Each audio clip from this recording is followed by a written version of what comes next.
The biggest lie I was told about China is that no one has freedoms here, or that everyone is scared to live their life, and that there's just like the military and the police constantly, like people with guns, and just like watching everyone shuffling around with their heads down, like being totally subservient with like no personality or ability to express themselves or live a happy, thriving life.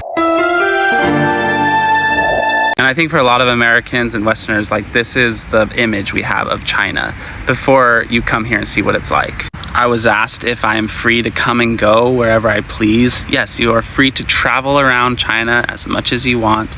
You can go anywhere. Yeah, let me know if you grew up with any of those same preconceived notions or lies about China. And I hope that you can come visit someday and see what it's really like. Please like and follow if you want to see more content about China.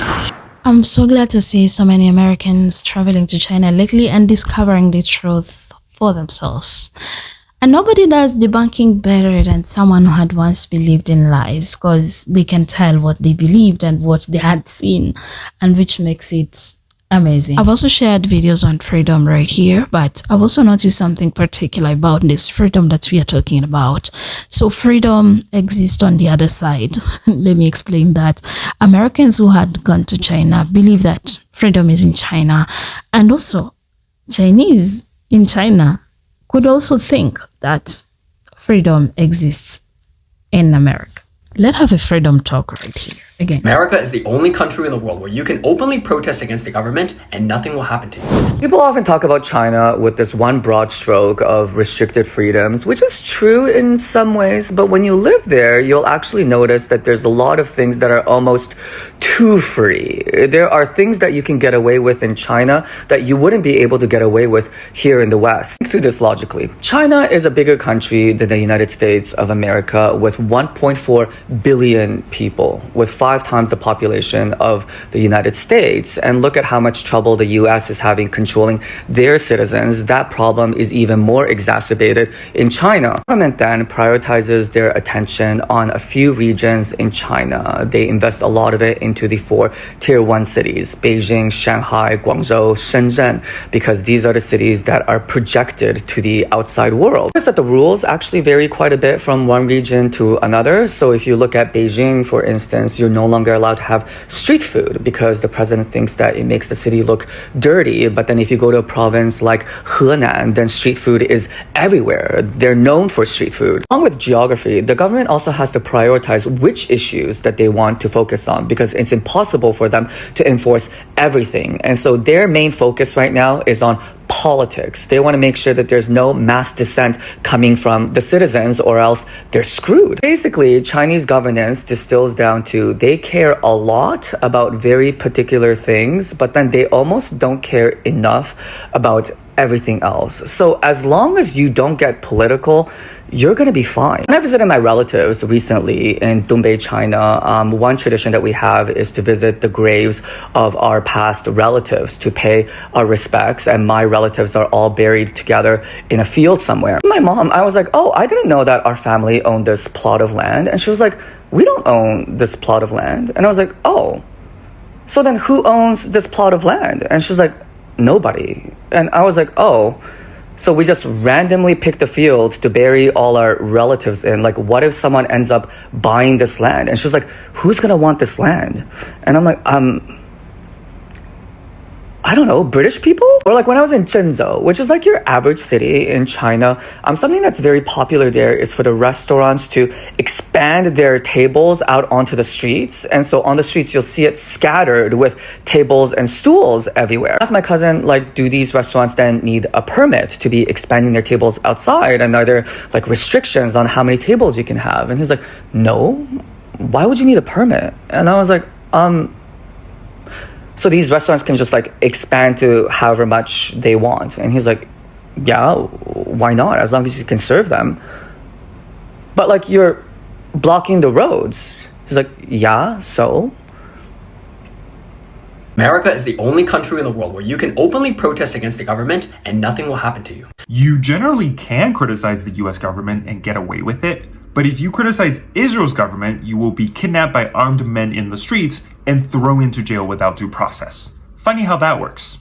MAGA Americans love their freedoms of speech, But when Jimmy Kimmel says something that they don't like, they censored them. And they say China is bad. This Chinese guy says that Chinese, we fight for certainty, not for freedom.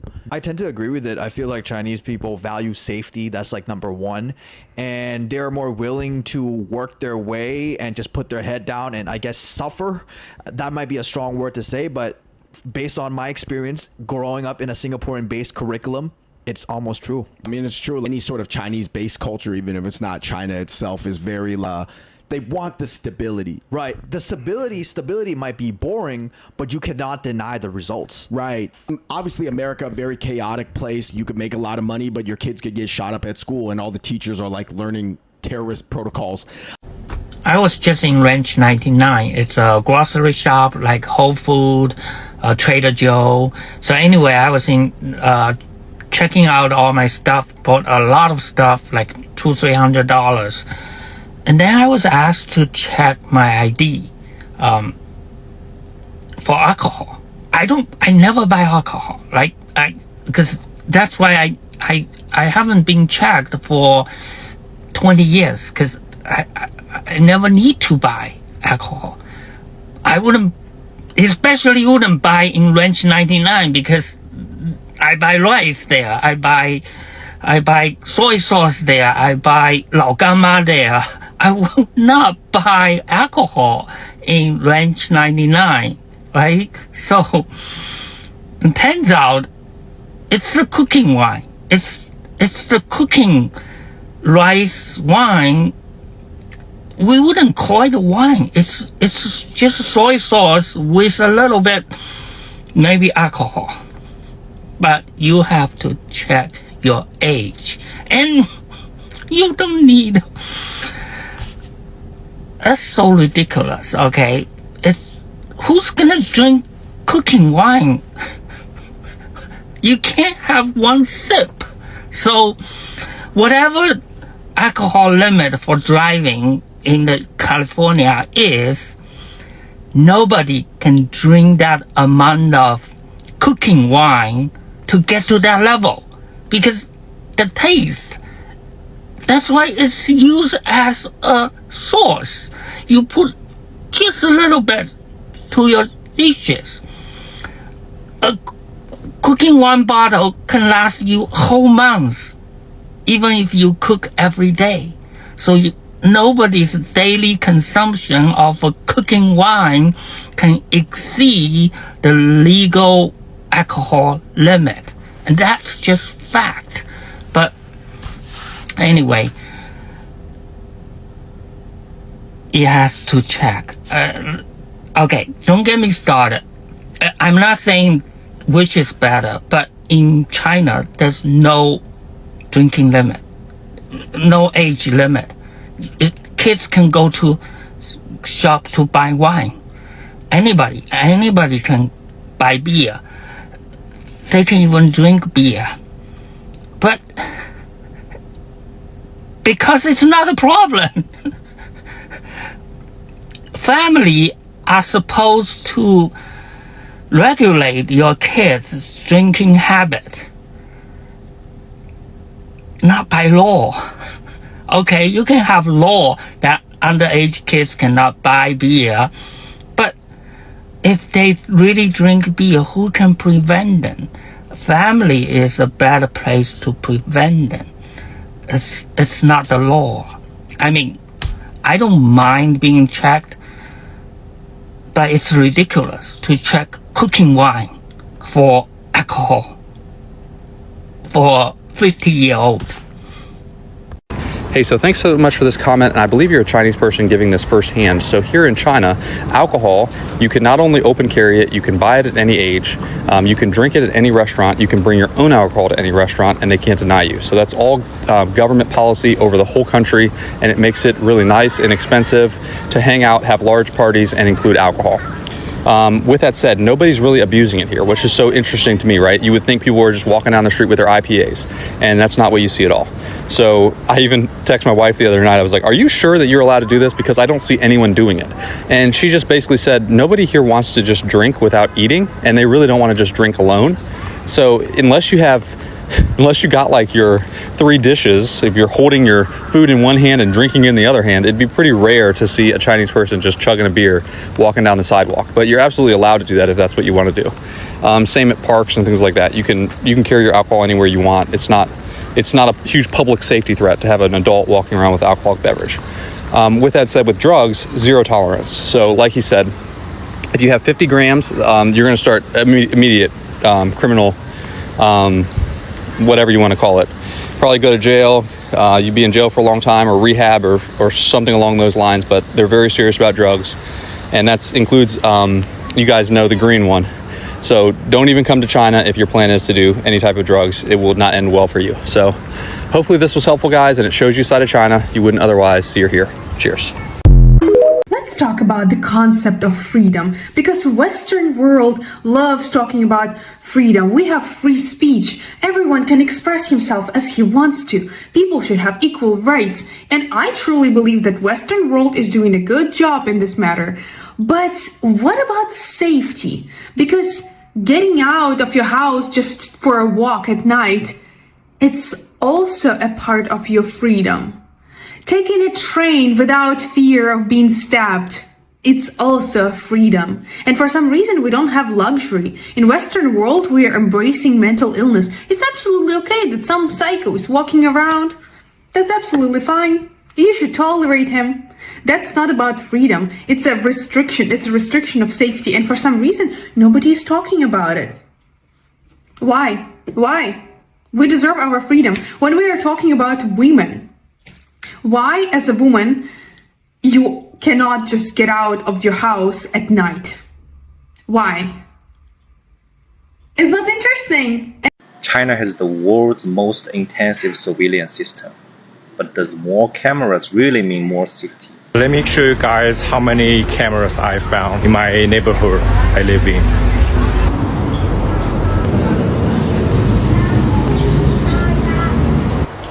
Here's the one at the entrance, the big one here. Another one right after I enter the entrance. Now another one over there. That's here. There's 2 over there. Another one in the first floor of the building I live in. Oh, wait, you can see here, right? And it says monitor camera installed in this area. And one over here. You see that? One over here. Okay, now in the elevator. Another one in the elevator. China indeed is one of the safest countries in the world. But that's not because of the cameras. The real safety comes from education, moral values, and strong communities. Surveillance helps deter crime, that's for sure. The authorities can react faster with the surveillance installed. But there are cons associated with that. The privacy concerns. The constant monitoring comes at a personal cost. Just installing cameras doesn't make society truly safe.